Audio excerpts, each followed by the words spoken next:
ডাকছে অমুক জায়গায়,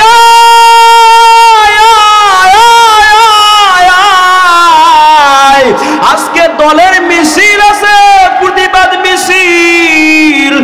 আল্লাহ বলেন বান্দা ওই নেতা তোমারে বানাই নাই, মা তোমারে বানাই নাই, বন্ধু তোমারে বানাই নাই, বাবা তোমারে বানাই নাই, বোন তোমারে বানাই নাই, ভাই তোমারে বানাই নাই। এরপরও তোমার মা ডাকলে তুমি একটা মুহূর্ত দেরি করো না।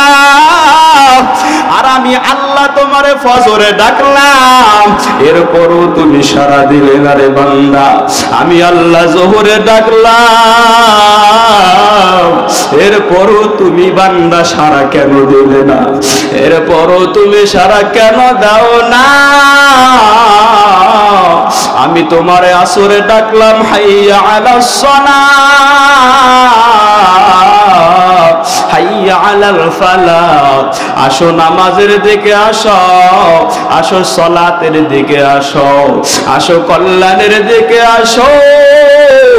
ও বান্দা এতবার তোমারে ডাকলাম, তোমার কি দিলটা এত কঠোর কঠিন? আমি আল্লাহর কথা কি তোমার মনে পড়ে না? আল্লাহ রাব্বুল আলামিন বলেন, আমি তো ওই আল্লাহ, ওই আল্লাহ, ওই আল্লাহ, ওই রব, ওই রব।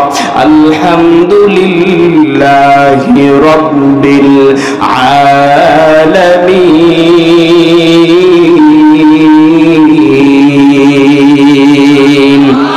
हकीकत से तो दुनिया बेखबर है, दुनिया की नुमाइश पर नजर है।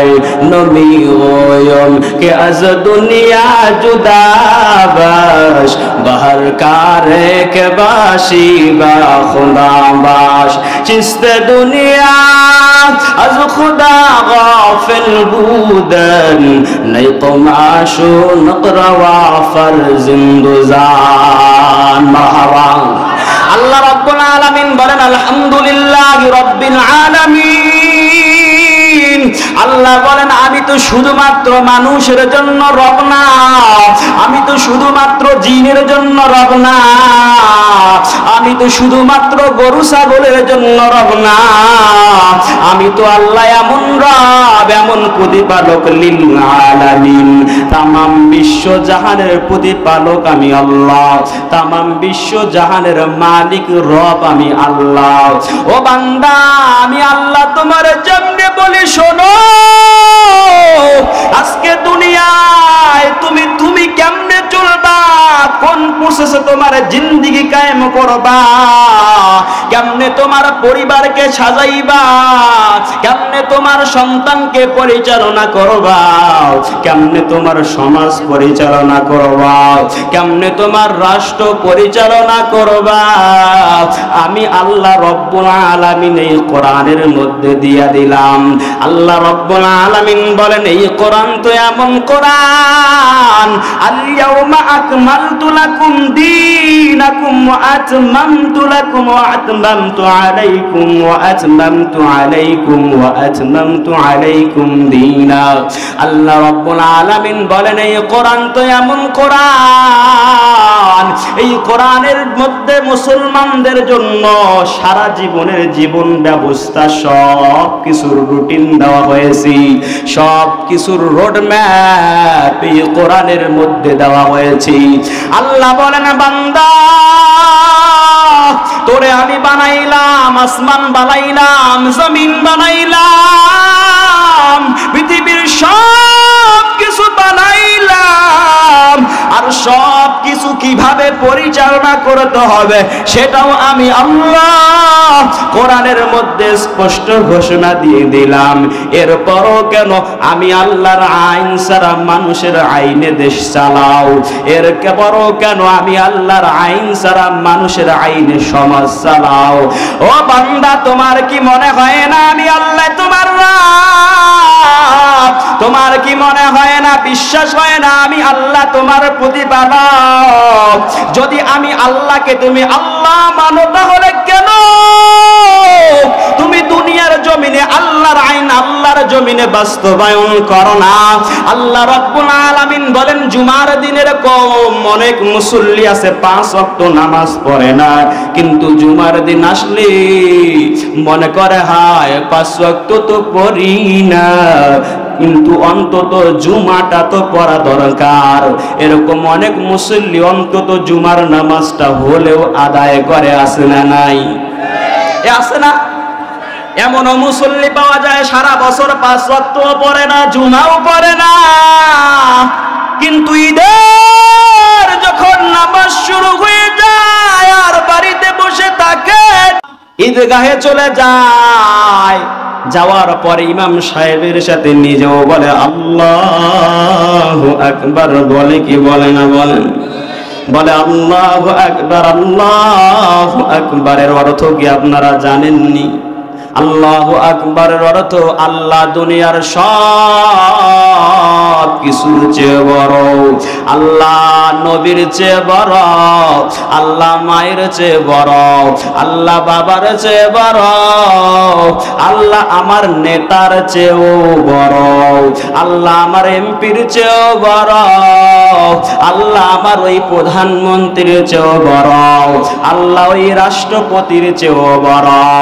তুমি ওখানে স্বীকার করছো আল্লাহ আমার পৃথিবীর সব কিছুর চেয়ে বড়, কিন্তু বাসায় আসবার পর যেই আল্লাহর বড়ত্বের ঘোষণা ঈদগাহে দিলা, ওই আল্লাহ যেই বিধান দিল ওই বিধান আল্লাহর জমিনে কেন প্রতিষ্ঠিত করবার চেষ্টা করলা না? আল্লাহকে একদিকে বড় বলো, আরেকদিকে আয়েশা লেনিনের মতবাদ, গণতন্ত্র সহ কার্ল মার্কসের মতবাদ সহ বিভিন্ন মতবাদ আল্লাহর জমিনে কেন প্রতিষ্ঠিত করবার চেষ্টা করো? আল্লাহ বলো তুই তো মুসলমান না, আরে তুই শুধু ঈদগাহে গান 5 ওয়াক্ত নামাজ, জুমার নামাজ, এমনকি তুমি প্রত্যেক বছরে প্রতি বছরে যদি হজ করো, কাবার গেলাম ধরে যদি কান্না কাটিও করো, তুই পাক্কা মুনাফিক, তুই মুসলমান নামের মুনাফিক। দেখতে যদিও তোর হাত আছে, পা আছে, চোখ আছে, মাথা আছে, শরীর আছে, নিজেকে মুসলমান দাবি করো, মুসলমানের ঘরে জন্ম নিয়েছ তাই বলে নিজেকে বড় ইমানদার দাবি করো। আল্লাহ বলেন না না না, তোরে দেখতে হয়তো মানুষের মতো মনে হয়, তোমার নামাজ দেখে মনে হয় তুমি মুসলমান, তোমার মাথায় টুপি দেখে মনে হয় তুমি মুসলমান।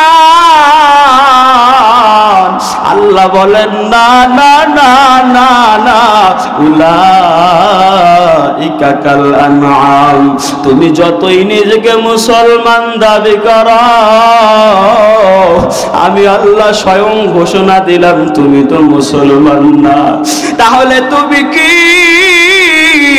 আল্লাহ রাব্বুল আলামিন কোরআনুল কারীমের মধ্যে বলেন উলাইকা কাল আনআম, তুমি তো ওই চতুষ্পদ জানোয়ারের মতো, শুধু চতুষ্পদ জন্তুর মতো না, বরং আল্লাহ আগ বাড়িয়ে আর মারাত্মক কঠিন ভয়ঙ্কর ভাবে ঘোষণা দেন বালহুম আদল, তুই শুকুরের চেয়েও খারাপ, তুই কুকুরের চেয়েও খারাপ, তুই জীব জানোয়ারের চেয়েও খারাপ, তুই পৃথিবীর সব নিকৃষ্ট প্রাণীর চেয়েও খারাপ, নাপাক প্রাণীর চেয়েও খারাপ। এজন্য আল্লাহ রাব্বুল আলামিন বলেন একজন মুমিন, মুমিনের গুণ হবে মুমিন বলবে আল্লাযীনা ক্বালু রাব্বুনাল্লাহ, মুমিন বলবে আমার প্রতিপালক আল্লাহ। আল্লাহ বলেন শুধু মুখেই বলবে না, তুম্মা ইসতাকামু, এটা বলবার পর ইসতাকামু এই কথার উপর অবিচল থাকবে, মামলা হামলা হবে, এরপরও এক আমার আল্লাহ রব কারাগারে বন্দি করে বছরের পর বছরও যদি রাগা হয়, এরপরও বলবে আমার আল্লাহ রব, আমার আল্লাহর বিধান ছাড়া অন্য মানুষের মন গড়া কোনো মতবাদ মানব না, মানতেও পারি না, অনুসরণ করতেও পারবো না। हर के दारद खौफ हक दर दिल मुदाम हर के दारद खौफ हक दर दिल मुदाम जन्नतुल मावाद हादूरा माकाम অন্তরে যদি আল্লাহর ভয় তাকওয়া যদি অন্তরে থাকে মুমিন মুখে একটা বলবে অন্তরে আরেকটা কাজে আরেকটা এটা হতে পারবে না আল্লাহ রাব্বুল আলামিন বলেন বান্দা যখন ইন্নাল্লাযীনা ক্বালু রাব্বুনাল্লাহ বান্দা যখন বলবে আমার প্রতিপালক আল্লাহ আমাকে খাওয়ায় আমার আল্লাহ আমাকে পড়ায় আমার আল্লাহ আমার শ্বাস প্রশ্বাসের মালিক আমার আল্লাহ দৈনন্দিন যত নিয়ামত ভোগ করি সব কিছুর মালিককে জোরে বলেন আল্লাহ বলেন সব কিছুর মালিক আমি আল্লাহ এটা স্বীকার করার পর বান্দা যেন এটাও স্বীকার করে এই জমিনে আইনও চলবে কার জোরে বলেন আইন চলবে কার কোরআনের আইন সারা শান্তি খুঁজে পাবে না ইসলামে আইন সারা মুক্তি কোথাও পাবে না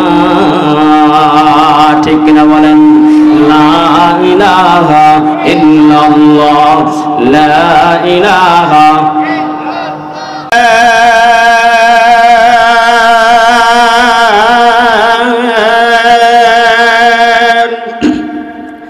জিকির করলেন ইব্রাহিম নবী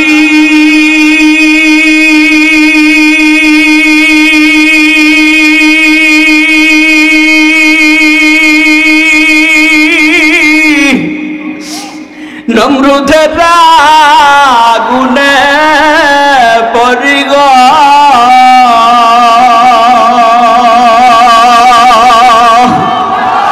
ওই আগুন হইল ফুল বাগিচা আগুন হইল ফুল বাগিচা গো নবীর পশম পড়ল না हमेशा जिकिर कर मोमिन गाफिल होइयो ना हमेशा जिकिर कर मोमिन गाफिल होइयो ना ठीक ना बोलें স্মরণ জিকির আল্লাহ আল্লাহ নাম বান্দা যত জপে আল্লাহ তত বেশি ওই বান্দার প্রতি খুশি হয় বন্ধু বন্ধুর নাম যদি মহব্বতের সাথে স্মরণ করে বন্ধু কি পরিমাণ খুশি হয় আল্লাহ রব্বুল আলামিন বলে বান্দা তুই আমারে স্মরণ কর আমি আল্লাহ তোরে স্মরণ করব আল্লাহু আকবার আল্লাহু আকবার এই পৃথিবীতে যারা এসেছি যদি কোনো মানুষের মতবাদ মানুষের কোনো আইন কার্ল মার্কস কিংবা লেনিন সহ অন্যান্য মতবাদ যদি প্রতিষ্ঠা করি মরতে হবে কি হবে না বলেন আল্লাহর আইন যদি প্রতিষ্ঠা করবার চেষ্টা করি তাও মরব কি মরব না আল্লাহর আইন যদি প্রতিষ্ঠা করে মরতে পারো মুমিন মুক্তি আছে কি নাই বলেন আল্লাহর আইন যদি দুনিয়ার জমিনে প্রতিষ্ঠিত করতে গিয়া যদি প্রতিষ্ঠিত নাও করতে পারেন জীবন যদি চলে যায় লাভ আছে না ক্ষতি এই ছোট্ট একটা বিষয় যার মাথায় ধরে না মানুষ কেমনে হয় আর মনুষ্যত্ব কোথায় ঠিক কিনা বলেন সবাই একদিন মরে যাব কি যাব না বেঁচে থাকতে পারবো নি আপনার দাদা যান পর দাদা কি বেঁচে আছি অনেকের পর দাদা নাই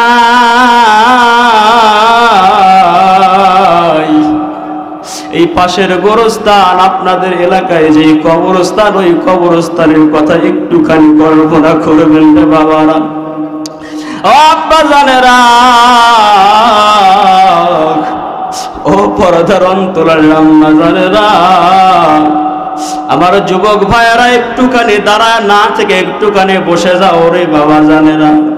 অল্প কিছুক্ষণ সময় একটু মুরাকাবা করব, ফিকির করব, মৃত্যুকে স্মরণ করব। চক্ষু দুইটা বন্ধ করার পর চক্ষু দুইটা সকলে কিছুক্ষণের জন্য বন্ধ করে দিই। একটু বন্ধ করে কল্পনা করি 50 বছর পর আমার অস্তিত্বের কি হবে, 100 বছর পর আমার এই শরীরের কি হবে, আমার এই চোখের কি হবে, আমার এই হাতের কি হবে। 100 বছর পর আপনার এই হাতের কি, আমার এই হাতের কি, কে বক্তা, কে শ্রোতা, কে ফুলবাড়ির মুসলমান, কে ফুলবাড়ির প্রতাপশালী টাকাওয়ালা, কে বাড়িওয়ালা, কে ক্ষমতাওয়ালা। 100 বছর পর সবাই অন্ধকার কবরে,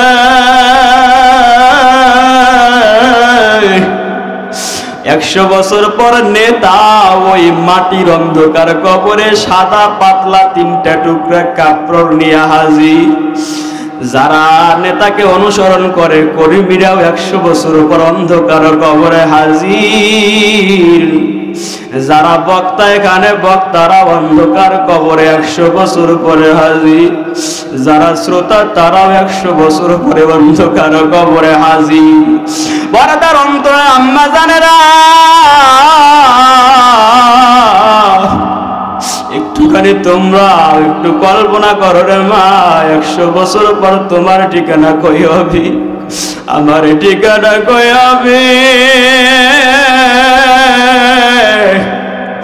এখানে অনেক এতিম সন্তান আছে, কারো মা নাই, কারো বাবা নাই। অন্ধকার কবরে অসহায় কাঙ্গালের মতো চায়া চায়া আসি। অন্ধকার কবর থেকে ডাক দেয়, কই আব্দুল্লাহ, কই?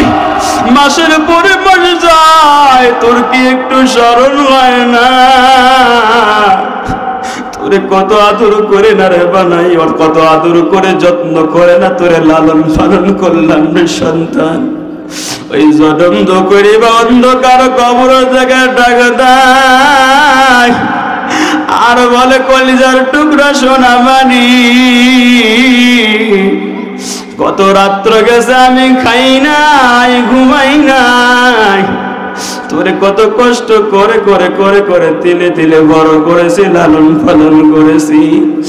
ওই সন্তান তোরকে একটু মা হয় না? ওই এতিম সন্তানেরা যারা এখানে আসো, যাদের মা নাই বাবা নাই, ওই মা বাবা যেই কবরে, তুমি ওই অন্ধকার কবরে যাইবা, তোমার আমার ঠিকানা ওই অন্ধকার কবর। ও পর্দার অন্তরের আম্মা জানেরা, ও আমার বোনেরা, ও যুবক ভাই, তোমার আমার ঠিকানা অন্ধকার কবর। একটুখানি কল্পনা করো, হঠাৎ করে তোমার নামে এলান হয়ে যাবে, অমুকের পুত্র অমুক নাই। হঠাৎ করে তোমার নামে এলান, তুমি লাশ, তোমার দরজা তুমি ফজরে আজান হওয়ার পরও খুলতেছো না। তোমার আম্মা দৌড়ায় আয়েশা হয়তো তোমাকে বারবার ডাকবে, কই ও আদরের কলিজার টুকরা সন্তান, কই দরজাটা খোলা, সকালবেলা তোমার জন্য নাস্তা রেডি করেছে রে আব্বু, খোলা। দরজা আর খুলতে পারবে রে যুবক ভাই। ও পর্দার অন্তরে আম্মা জানেরা, তোমার যাদের সন্তান আছে, তোমার সন্তান হয়তো তোমার লাশ যখন ওই টান টান হয়ে বিছানায় পড়ে থাকবে, তোমার সন্তান এসে আম্মু আম্মু বলে বারবার চিৎকার দিবে, তুমি দরজা খুলতে পারবে না, দরজা খোলার কোনো শক্তি তোমার থাকবে না। ওরে আব্বা জানেরা, দাড়ি পাকা মুরব্বী বাবারা, মালাকুল মাউত যখন তোমার সামনে হাজির হয়ে তোমার রূহটা টেনে বের করবে, তোমার লাশটা ওই বিছানার মধ্যে পড়ে থাকবে। ফজরের আজান হওয়ার পর তুমি আর উঠতে পারবে না। তোমার সন্তান এসে ডাকবে, আব্বু আব্বু আব্বু, দরজা খোলা দরজা খোলা। আব্বু আর দরজা খুলবে না। দরজা ভাঙিয়া ভেতরে ঢুকিয়ে দেখবে আপনার সন্তান, আপনি বাবা নাই। আপনার গলাটা জড়ায় ধরে কান্না করবি আর বলবে, আব্বু কথা বলো। ও আব্বু, তুমি না বলেছিলা সামনে ঈদে আমাকে নতুন জামা কিনে দিবে? ও আব্বু কই কথা বলো, তুমি না থাকলে আমাকে কে নতুন কাপড় কিনে দিবি? ও এতিম সন্তানেরা, যার মা নাই, মা বাবা হারা এতিম, তুমি যেমন এতিম আমার নবীও তেমন ছিল এতিম। আমার আবার আপনার নবী রাহমাতুল লিল আলামিন, এতিম নবী একদিন খেলার মাঠে দাঁড়িয়ে আব্বু আব্বু আব্বু আব্বু বলে কান্না করে। মা আমেনা দৌড়ায় আর খোঁজে মুহাম্মদ কই। মানুষে বলে তোমার তো ছোট্ট শিশু মুহাম্মদ ওইদিকে রাস্তার কিনারায় দাঁড়ায় দাঁড়ায় আব্বু আব্বু বলে কান্না করে। মা আমরা দৌড়ে যায়, গিয়া দেখে আমাদের আপনার নবী, আমার আপনার নবী এতিম নবী আব্বু আব্বু বলে বুকটা ভাসায় দেয়। মা আমরা সন্তানকে মুহাম্মদ নবীকে জড়ায় ধরে বলে, আব্বু কেন কান্না করো? মুহাম্মদুর রাসূলুল্লাহ আম্মাজানকে ডাক দিয়ে বলে, আম্মা, বিকেল বেলা সকলের বাবা জানেছে যার যার সন্তানকে কোলে করে নিয়ে, গাড়ে করে নিয়ে, পিঠিতে করে নিয়ে বাসায় নিয়ে গেল। আমার আব্বু কই? আমার আব্বুকে আর আসবি না। ও আম্মু, আমার আব্বু কই? জন্মের পরে তো আর আব্বুকে আব্বু বলে ডাকতে পারে না। মা আবার এবার বলে যে, আব্বু ও কলিজার টুকরা মুহাম্মদ সন্তান আমার, তোমার আব্বু তো যেই জায়গায় গেছে আর কখনো ফিরে আসবে না। এবার আমার আপনার এতিম নবী ডাক দিয়ে বলে, আম্মু আমার বাবার কবর কই? আমার বাবার কবরটা আর আমাকে একটু দেখাও। এবার নবীর আম্মা জান মা আমেনা তার সন্তান শিশু নবীকে নিয়ে আব্বাজারের কবর দেখানোর জন্য, বাবা আব্দুল্লাহর কবর দেখানোর জন্য ওই কবরের কাছাকাছি যখন গেল, আবার আপনার এতিম নবী মায়ের কোল থেকে নেমে দৌড়ায়া বাবা আব্দুল্লাহর কবরে গিয়ে জমিনের মধ্যে ঘোরাঘুরি করে আর বলে, আব্বু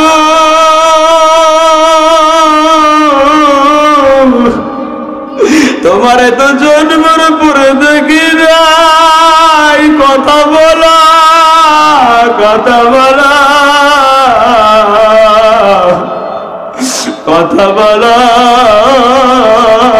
কথা বলো। ও আব্বু, তোমার একটা বড় আমি আব্বু বলে ডাক দিতে পারি নাই, আব্বু তোমার কোলে একটা বড় আমি উঠতে পারি না। এভাবে আবার আপনার এতিম নবী কান্না করেন।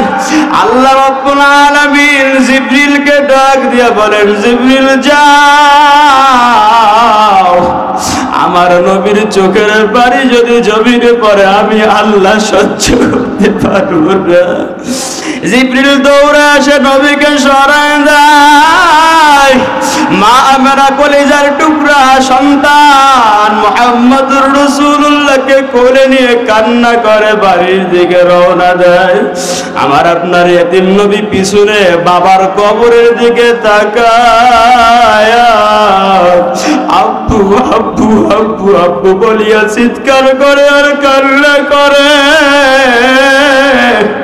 মা আমেনাও কান্না করে, আমার আপনার এতিম নবীও কান্না করে। কিছু দূর আসবার পর আমার আপনার নবীজির আম্মা জানের পেটে ব্যথা শুরু হয়ে গেল। জমিনের মধ্যে লুটিয়ে পড়ল। জমিনের মধ্যে লুটিয়ে যখন পড়ল,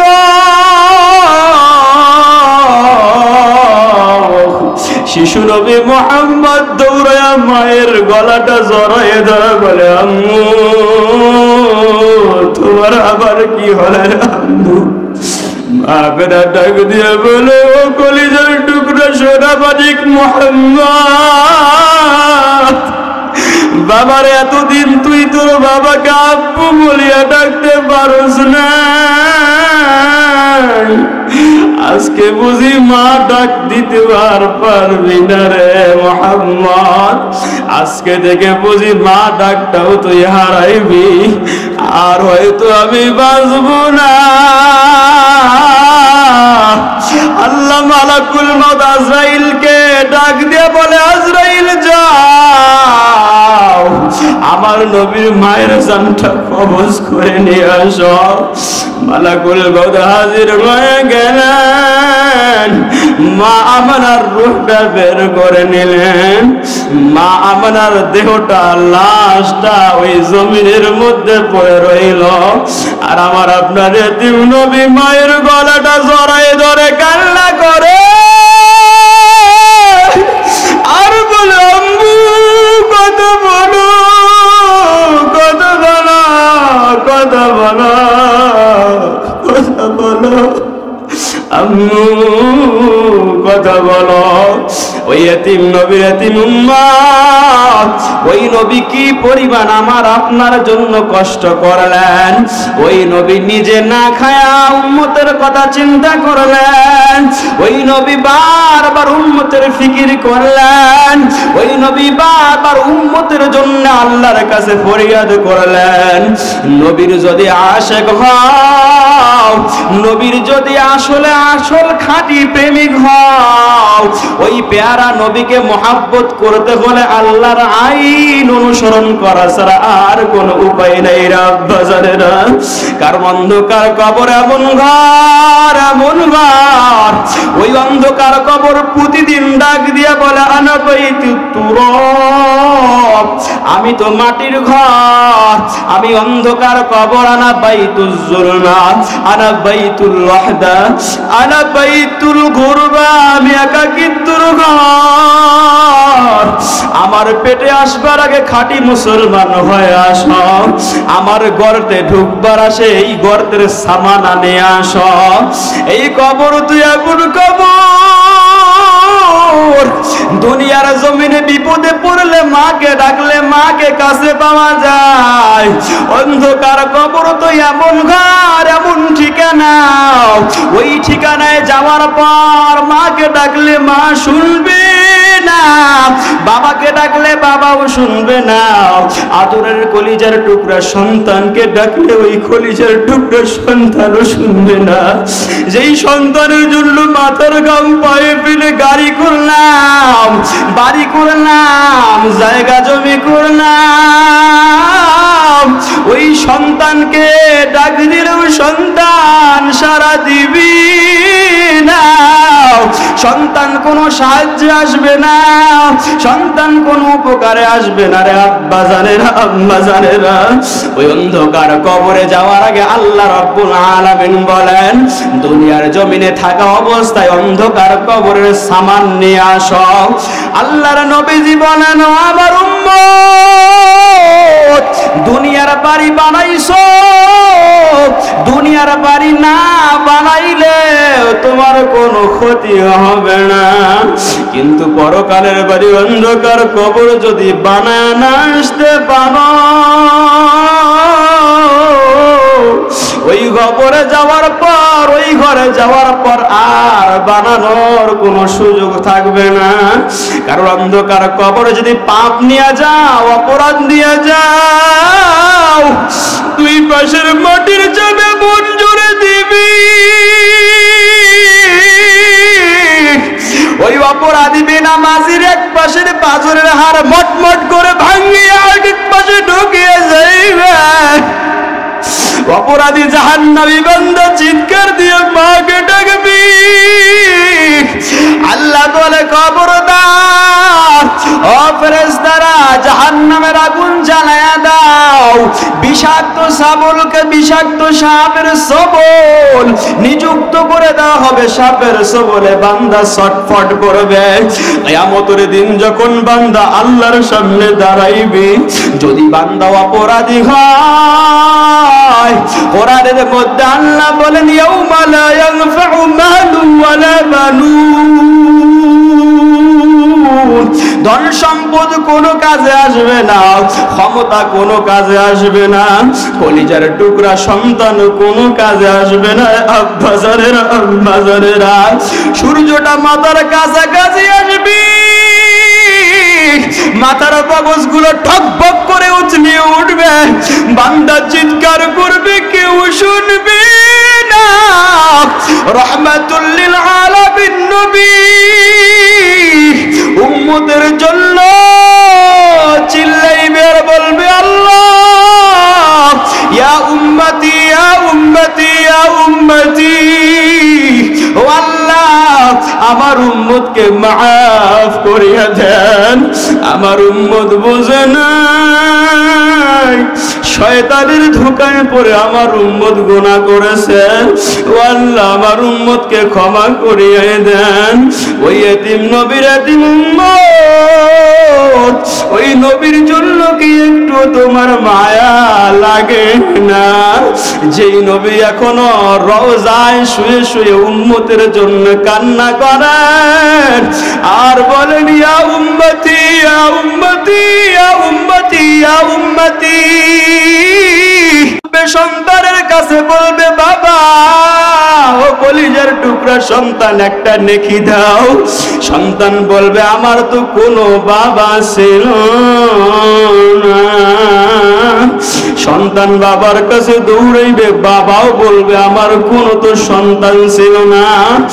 মা সন্তানের কাছে দৌড়াইবে, মা সন্তানের কাছে গিয়ে একটা নেকি চাইবে। কিয়ামতের দিন সন্তান বলবে, আমার তো কোনো মাই ছিল না। সন্তান মাকে অস্বীকার করবে, সন্তান মাকে যেমন অস্বীকার করবে, ওই গর্ভধারিণী জনম দুঃখিনী মা ও সন্তানকে অস্বীকার করবে। ওই দিন শুধুমাত্র আমার আপনার প্যারা নবী আমাকে আপনাকে চিনবে, আমার আপনার জন্য সুপারিশ করবেন।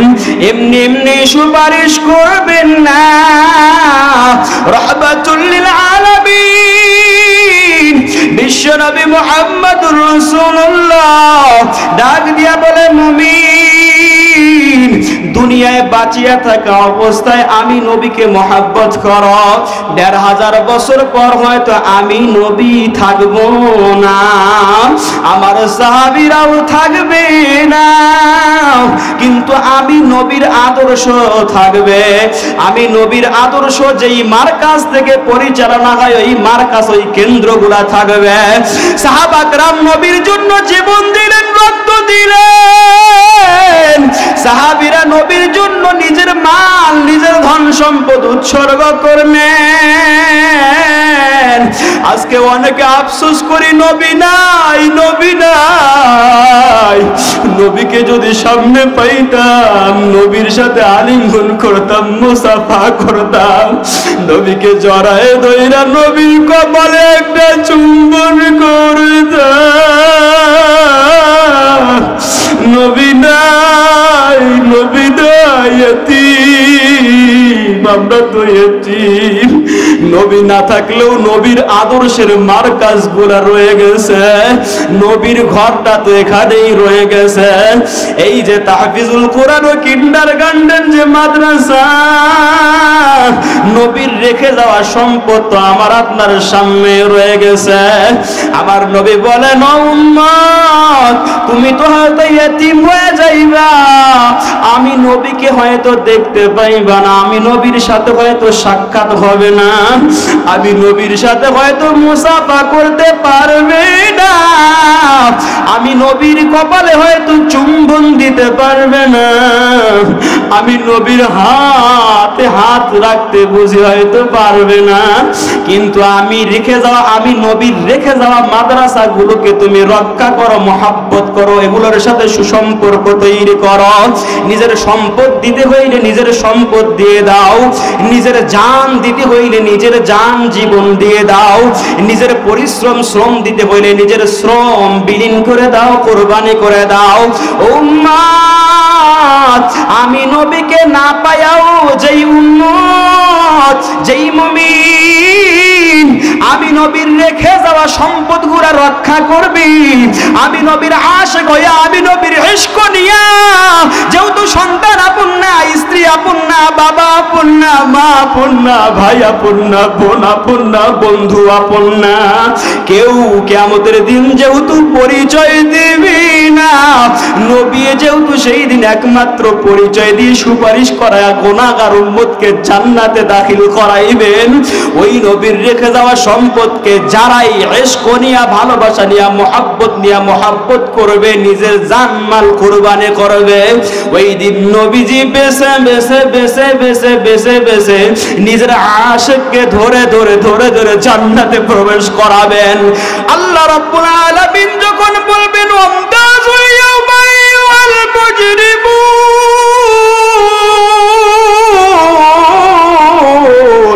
ও অপরাধীরা তোমরা পৃথক হয়ে যাও, ও পাপীরা তোমরা পৃথক হয়ে যাও, ও গুনাহগাররা তোমরা পৃথক হয়ে যাও, আলাদা হয়ে যাও। জাহান্নামের যারা ফেরেশতা আছে তাদেরকে বলবে, জাহান্নামীদেরকে তোমরা জাহান্নামে দাখিল করো। ওই দিন নবী দৌড়াইবি জাহান্নামের কিনারায় দাঁড়াইয়া আল্লাহকে বলবেন, আল্লাহ আমার অমুক উম্মত আমার নবীর রেখে যাওয়া সম্পদ মাদ্রাসা মার্কাজ গুলোকে মহব্বত করে সেখানে সহযোগিতা করেছে, ও আল্লাহ তাকে জাহান্নামে দিয়েন। আল্লাহ রাব্বুল আলামিন ওই দিন নবীর ইজ্জতে, নবীর সম্মানার্থে জান্নাত দান করবেন।